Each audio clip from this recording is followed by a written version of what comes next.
Hi friends, అందరికీ నమస్కారం. సాయి భక్తులందరికీ ఓం సాయిరామ్. ఆ షిరిడీ సాయినాథుడి దయ వల్ల అందరూ సుఖశాంతులతో ఆరోగ్యంగా ఉండాలని మనస్ఫూర్తిగా కోరుకుంటున్నాను. ఇక ఈరోజు మనం ఆ షిరిడీ సాయినాథుని సచ్చరిత్ర కథలలో ఒకటైన గుడ్డపీలికల కథ ఏంటో తెలుసుకుందాం. శ్రీ సాయిబాబా భక్తులలో అగ్రగణ్యులైన వారిలో బివి దేవ్ గారు ప్రధానులు. కానీ బాబాతో పరిచయమునకు పూర్వము ఇతరుల వలనే వారికి సందేహములుండెడివి. అందు ప్రధానమైనది సాయిబాబాను శంకించుట కాదు గాని బాబా అనుగ్రహమును పొందుటకు సూక్ష్మ మార్గములేమైనను కలవా అనున్నదియే.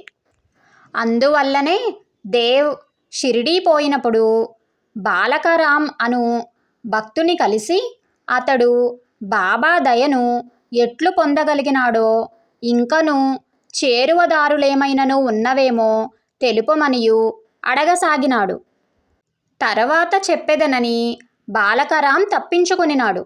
ఇంతలో బాబా దేవునకు కబురు పెట్టినారు. అనగా బాబా అనుగ్రహము అతని యందు ఉన్నట్లే కదా. లేకున్నచో ఏల కబురు చెయ్యుదురు. కానీ దేవ్ ఈ సూక్ష్మమును గ్రహించలేకపోయినాడు.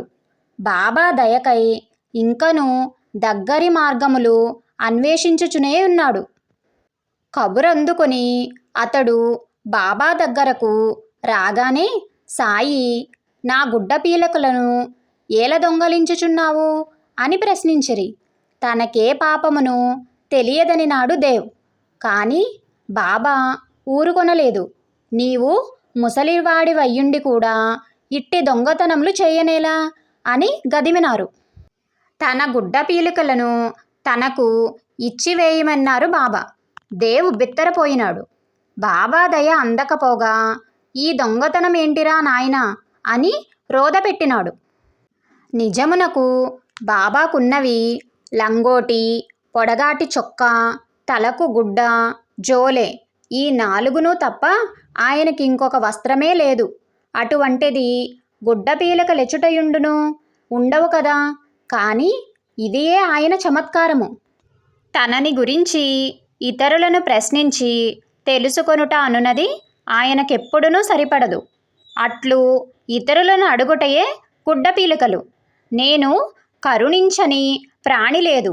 ఆ కరుణ నా భక్తులయందు ప్రత్యక్షముగాను ఇతరుల యందు పరోక్షముగాను ఉండునని బాబా ఏనాడో చెప్పినారు.